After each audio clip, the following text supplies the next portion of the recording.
내가 문이니 누구든지 나로 말미암아 들어가면 구원을 받고 또는 들어가며 나오며 꼴을 얻으리라. 오늘 예수님께서는 나는 양의 문이라고 선언하십니다. 그래서 요한복음에 나는 무엇이다라는 네 번째 선언이십니다. 나는 생명의 떡이다. 나는 세상의 빛이다. 내가 다 이런 말씀은 뭐냐면 내가 여호와다. 여호와라는 말씀의 뜻이 나는 나다라는 뜻이에요. 우리 성경에는 스스로 있는 자라는 말씀이죠. 그러니까 이 말씀이 선언되어질 때 이 바리새인 서기관 율법사 이런 사람들은 다 이 말이 무엇인지를 알았기에 예수 그리스도에게 너는 신성 모독을 한다. 개정 성경에는 신성 모독이라고 그랬지만 개역 성경에는 참남하다 그랬어요. 사실 참남하다라고 하는 그 말이 더 실제적인 말이에요. 그래서 참남하다라고 하는 실제 말은 네가 하나님을 지금 모독하고 있도다 그런 말이에요.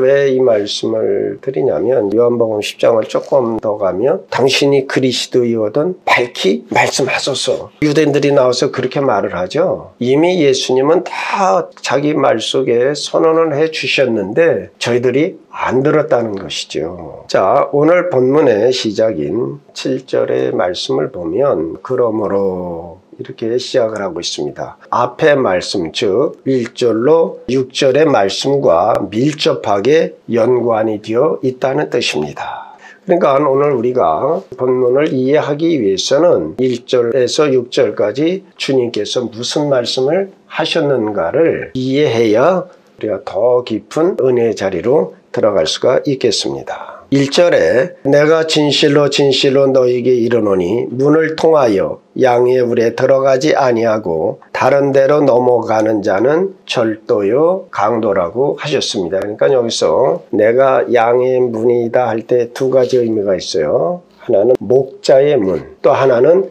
양이 들락거릴 수 있는 양의 문을 동시에 말씀하고 있으니까 목자와 양을 함께 가리키고 있는 겁니다. 우리의 개념으로 가축의 각 개인들이 소유를 하고 있어요. 그래야 자기가 그냥 양우리를 임의로 사용하는 것이 우리가 가진 개념이에요. 그런데 당시 유대 지방에는 오늘날 같이 대량의 목축을 하는 사람들이 없어요. 이제 이스라엘은 우리처럼 이렇게 풀이 많지를 않아요. 그래서 그쪽을 처음 가본 사람들은 유대 지방의 양들은 돌을 먹는다 그랬어요. 왜냐하면 풀이 거의 없는데 양들이 뭘 뜯어먹고 가니까 돌을 먹는 게 아니라 풀을 뜯어먹는데 풀이 많지를 않습니다. 근데 지금도 보면 양이 그냥 한 1-20마리 정도에 근데 거기에 반드시 염소들이 끼어 있더라고요. 그러니까 예수님 당시에 더 적었겠죠. 그러니까 이들이 낮에는 나가서 풀을 뜯어 먹이고 저녁에는 동네에 공동 우리가 있어서 거기다가 맡기고 그 우리는 또 지키는 사람이 있어서 성경에는 문지기라고 그러죠. 그가 문을 닫아놓고 그러면 이제 목자들은 자기 집에 가서 휴식을 취하고 다음날 또 이른 아침에 문지기가 문을 열어줘서 자기 양을 불러내지요. 그래서 이제 초장으로 나가는 것입니다. 문지기의 임무는 밤에 양들을 지키는 것이죠. 아침에는 목자들이 자기 양을 찾아가도록 문을 열어주는 것이죠. 그래서 양의 문으로 들어가지 않는 자는 절도의 도둑일 수밖에 없겠죠. 그러면 목자들은 자기 양들을 불러내는 것이죠. 양들은 목자의 음성을 알아듣고 목자에게로 모여들면 그 양떼를 드리고 초장으로 나가는 것입니다. 자, 주님께서 양의 우리를 들어 말씀하신 것은 지난 시간에 말씀드렸죠. 이스라엘 민족 공동체를 생각하셨던 것입니다. 좀 좁게 말하면 유대교를 말하는 것이죠. 예수께서는 유대교에서 하나님의 백성, 그리스도의 자기 백성으로 삼기 위하여 불러내시는 것이죠. 예수님께서 자신을 목자라면 이스라엘 공동체에서 자기 양들을 불러내시는 자신의 역할을 말씀하신 것입니다. 6절에 예수께서 이 비유로 그들에게 말씀하셨으나 그들은 그가 하신 말씀이 무엇인지 알지 못하니라. 1절로 5절에 있는 말씀들을 하셨으나 그들이 알아듣지 못하여 오늘의 본문의 말씀을 더하여 주신 거예요. 그러므로 예수께서 다시 이르시되 내가 진실로 진실로 너희에게 말하노니 나는 양의 문이라. 나는 양의 문이다 하시는 말씀은 양떼를 목자가 밖으로 끌어내는 것보다 그 양떼를 우리 안으로 인도하여 드림을 강조한 것입니다. 다시 말씀드리면 주님께서는 자신의 보호를 받고 있는 특별한 무리의 사람들, 그들과 가진 관계를 밝히고 계신 것입니다. 나는 양의 문이라. 이 선언은 양의 우리의 오직 하나의 문만 있듯이 예수님만이 하나님께 이르는 유일한 길이라고 하시는 것입니다. 요한복음 14장 6절에 내가 곧 길이요 진리요 생명이니 나로 말미암지 않고는 아버지께로 올 자가 없느니라. 이 말씀은 우리 기독교의 핵심입니다. 세상 종교에 있어서는 그 창설자가 어느 누구라도 그건 크게 문제가 되어지지를 않아요. 그 종교를 창시한 사람이 없어도 별로 큰 문제가 안 됩니다. 왜냐하면 세상의 종교들은 그들이 진리라고 주장하는 진리들과 방식들을 끌어모은 것이기 때문에 그러합니다. 그렇게 창시자가 없이도 세상의 모든 종교들은 존재할 수가 있는 것입니다. 한국에 가장 많은 유교라고 그러지 않아요? 공자가 없어도 유교는 존재하는 것이죠. 또 이슬람도 마찬가지예요. 무하마드를 신이라고 그러질 않아요. 선지자 중에 하나인데 그 중에 가장 탁월한 선지자다. 또 놀라지 마세요. 이슬람은 예수도 인정해요. 예수도 선지자 중에 하나다. 모세도 선지자 중에 하나다. 근데 가장 탁월한 선지자는 무함마드다. 근데 우리 기독교는 절대 그렇게 말하지 않아요. 다시 말하면 이슬람이든 불교든 그 종교를 발견한 사람은 필요로 하지요. 그러나 누구든지 그들이 말하는 진리를 발견할 수가 있는 것입니다. 일단 그 진리라는 것이 발견되면 과학적인 존재처럼 줄곧 존재케 되는 것입니다. 바로 이것이 세상 종교의 요점인 거예요. 그러나 우리 기독교는 세상 종교와는 전혀 다르다는 것이죠. 예수님은 단순히 자신이 진리를 깨우쳤다라고, 진리를 발견하였다라고 그렇게 말씀하지 않으셨어요. 예수님은 자신이 진리라고 하셨습니다. 예수님께서는 하나님께 이르는 길을 보여주셨을 뿐 아니라 자기 자신이 하나님에 이르는 길이라고도 하셨습니다. 그러므로 우리 기독교에서는 예수 그리스도가 없다면 하나님께 이르는 길도 없고 하나님에 관한 진리나 어떤 확실한 터가 있을 수가 없게 되는 것입니다. 이사야 59장 1절로 2절의 말씀을 보면 여호와의 손이 짧아 구원하지 못하심도 아니요 귀가 둔하여 듣지 못하심도 아니라 오직 너희 죄악이 너희와 너희 하나님 사이를 갈라놓았고 너희 죄가 그의 얼굴을 가리어서 너희에게서 듣지 않으시게 함이니라. 이렇게 말씀하셨어요. 우리 인간이 여호와 하나님과 화목하지 못하고 멸망받을 수밖에 없는 것은 우리의 죄 때문입니다. 이 죄를 해결할 수 있는 유일한 길은 죄 없으신 예수님께서 우리의 죄를 대신 짊어지시고 형벌을 받으사 죽는 길밖에 없기 때문입니다. 피 흘림이 없이는 죄사함도 없습니다. 또 성경은 선언합니다. 죄의 삭은 사망이라. 그래서 로마서 5장 10절에서는요. 곧 우리가 원수 되었을 때에 그의 아들의 죽으심으로 말미암아 하나님과 화목하게 되었다라고 하십니다. 다른 사람은 그 일을 할 수가 없습니다. 오직 예수 그리스도만이 하실 수 있었고 또 하셨습니다. 그래서 예수님은 문자 그대로 하나님 아버지께로 나아갈 수 있는 문이 되셨던 것입니다. 이를 성령의 감동으로 깊이 깨달은 사도 바울은 에베소서 2장 18절에서 이는 그로 말미암아 우리 둘이 한 성령 안에서 아버지께 나아감을 얻게 하려 하심이라고 하셨습니다. 예수님께서 문을 통하여 양의 우리에 들어가지 아니하고 다른 데로 넘어가는 자는 절도며 강도라고 하셨습니다. 그리고 나는 양의 문이라고 하셨습니다. 그러니까 예수님을 통해서 들어가지 않는 사람은 모두 절도요 강도라고 규탄하신 것입니다. 그러면 주님께서 누구를 가리켜 절도며 강도라고 하셨느냐 하는 것이지요. 당시 예수님과 격렬한 논쟁을 벌이고 있던 사두개인 또한 율법사 또 대표적으로 바리새인 같은 종교인들을 대상악으로 있음을 우리는 잊어서는 안 됩니다. 왜냐하면 여기서 사용되어지고 있는 동사들이 다 현재 시제예요. 성경에서 바리새인을 예수님이 지적하고 비난하시고 그러니까 우리가 그냥 바리새인이면 다 X,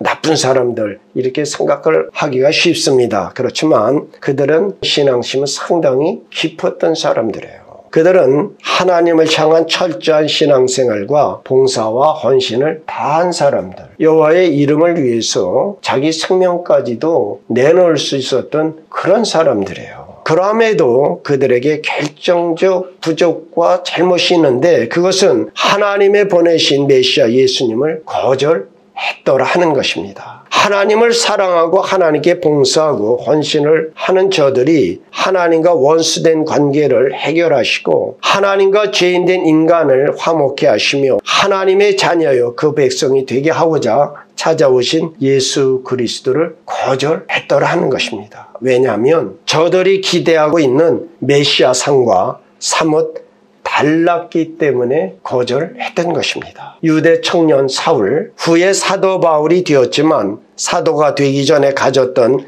결함도 바로 이것입니다. 바울은 사도가 되기 전에도 하나님을 신실하게 믿었던 열정을 다한 사람이었습니다. 갈라디아서 1장 14절에서 사도 바울은 자기에 대해서 이렇게 고백을 하고 있습니다. 내가 내 동족 중 여러 연갑자보다 유대교를 지나치게 믿어 내 조상의 전통에 대하여 더욱 열심히 있었다라고 합니다. 유대교에 대한 열심이 컸기에 예수를 따르는 자들을 멸하기 위하여 유대 지경 넘어 다메섹까지 쫓아갔던 사람입니다. 그런 바울이 다메섹 도상에서 부활하신 주님을 만난 후에 자신의 무지와 불신을 깨닫고 자기 동족에게 이렇게 호소를 합니다. 로마서 10장 1절로 3절인데요. 형제들아 내 마음에 원하는 바와 하나님께 구하는 바는 이스라엘을 위함이니 곧 그들로 구원을 받게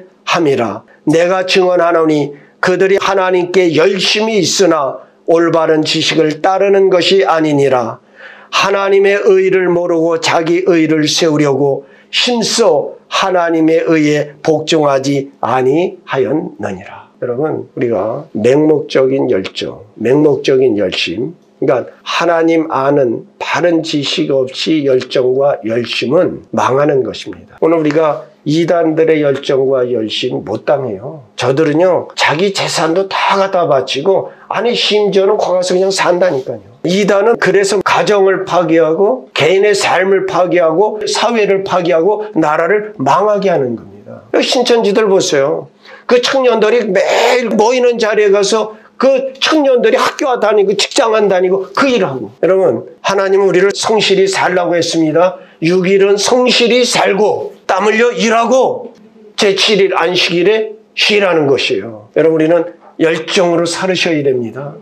그러니까 하나님 아는 바른 지식에 내 신앙을 세우지 아니하면 하나님을 위한다는 것이 오히려 하나님을 해하는 일이 되어지는 것입니다. 하나님께서 예수 그리스도를 통해서 하나님과 인간 사이에 있던 죄의 문제를 해결하시고 우리를 의롭다라고 하셨습니다. 그러나 유대인들은 하나님의 의를 모르고 자기의 의를 세우기 위하여 힘쓰므로 결과적으로 하나님의 의를 복종치 않았다는 지적입니다. 왜냐하면 유대인들이 생각하는 거예요. 축히 살기로 그 율법을 다 지켜서 내가 의롭다라고 했는데 그건 다 아무것도 아니고 그냥 예수 단순히 믿음에 의롭다. 이건 말이 안 된다. 그러나 율법의 263개의 조항 중에 하나만 거치면 율법을 다 어기는 것이라. 그래서 율법에 의로는 사람은 의롭게 되어질 수가 없도다. 그래서 새로운 길, 새로운 삶을 주셨으니 그것이 예수 그리스도시다. 그들이 하나님께 열심히 있으나 하나님을 아는 참 지식이 없어 그들의 열심이 오히려 하나님의 뜻에 불순종하게 하였던 것입니다. 오늘 우리도 성경이 말씀하시는 바른 뜻을 성령의 조명 아래 바르게 깨닫지 못하면 예수님 당시의 유대 종교인들과 같이 하나님을 대적하는 자들이 되어지고 마는 것입니다. 하나님을 아는 바른 참 지식 안에 자라나시기를 부탁드립니다. 예수 그리스도만이 유일하신 문이십니다. 사도행전 4장 12절에 다른 이로서는 구원받을 수 없나니 천하 사람 중에 구원을 받을 만한 다른 이름을 우리에게 주신 일이 없음이라. 예수 그리스도 오직 한 분만이 우리의 구원자이시며 구원의 문이십니다. 다시 본문인 9절 말씀을 봅니다. 내가 문이니 누구든지 나로 말미암아 들어가면 구원을 받고 또 들어가며 나오며 꼴을 얻으리라. 그리스도로 말미암아 하나님의 양떼 속으로 들어오는 사람에게 베풀어지는 세 가지 큰 은택을 말씀하여 주십니다. 첫째는 누구든지 들어오는 자는 구원을 받습니다. 구원을 받는다는 것은 순전히 미래적인 것만은 아닙니다. 물론 궁극적인 구원은 미래에 받을 것입니다. 그러함에도 구원은 과거직이며 현재적이다 하는 것입니다. 복음을 듣고 성령의 감화와 감동하심으로 우리의 영혼이 살아나는 것, 이것을 중생이라고 그러죠. 복음을 듣는 것을 소명이라고 그래요. 그러니까 하나님이 우리를 부르시는 거예요. 그리고 이제 성령의 감화 감동으로 우리 영혼이 살아나는 것을 거듭났다, 중생했다. 또 그리하여 예수 그리스도를 나의 구주로 고백하는 이것을 신앙, 믿음이라고 그래요. 그래요. 나의 모든 죄에서 사함을 받습니다. 그리고 예수님께 내 대신 십자가에 달리사 내 죄값을 다 지불하셨기에 나는 법적으로 의롭게 된 것입니다. 이것을 우리가 칭의라고 그래요. 그리고 의롭다함을 받은 자들이 통야 자복과 말씀을 따라 삶으로 갈수록 우리의 삶 속에 죄의 세력에서 벗어나게 됩니다. 이를 성화라고 합니다. 그러니까 이것이 다 우리의 구원을 가리키는 거예요. 그리고 예수 그리스도께서 새하늘과 새 땅을 가지고 무한한 영광 중에 심판조로 재림하시오. 우리는 영광 중에 하나님 나라에서 영화로운 새 몸을 입고 영원히 살 것입니다. 이를 영화라고 합니다. 우리는 이렇게 구원을 받는 것입니다. 두 번째로 예수께로 들어오는 자는 누구든지 안전할 것입니다. 들어가며 나오며 이 말씀을 뜻하는 바가 바로 안전입니다. 나가며 들어가며 할 수 있다는 것은 그 성읍이 혹은 그 나라가 평화롭다라고 하는 것입니다. 만일에 외적이나 전쟁이 일어났다면 나오고 들어가지 못하죠. 성읍이나 집안에 있어야 되겠죠.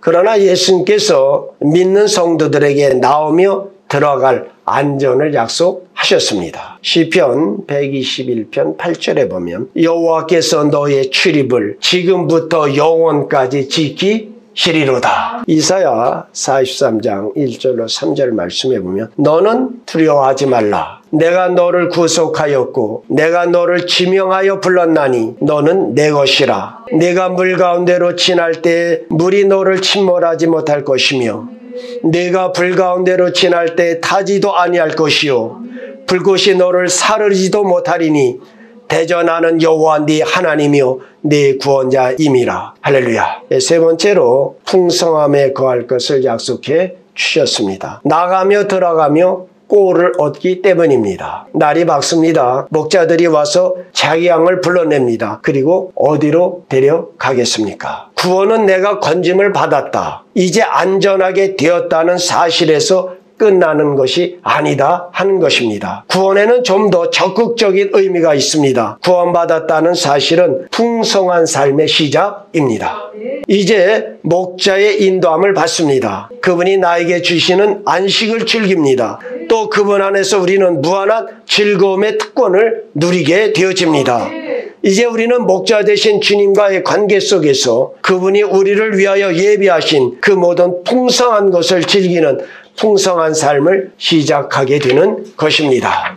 빌립보서 4장 19절에 나의 하나님이 그리스도 예수 안에서 영광 가운데 그 풍성한 대로 너희 모든 쓸 것을 채우시리라. 할렐루야. 내가 문이니 누구든지 나로 말미암아 들어가면 구원을 받고 또는 들어가며 나오며 꼴을 얻으리라. 이 문을 통과할 때 놀라운 구원을 경험합니다. 이 문을 통과하여 거할 때 영원한 안전을 주어집니다.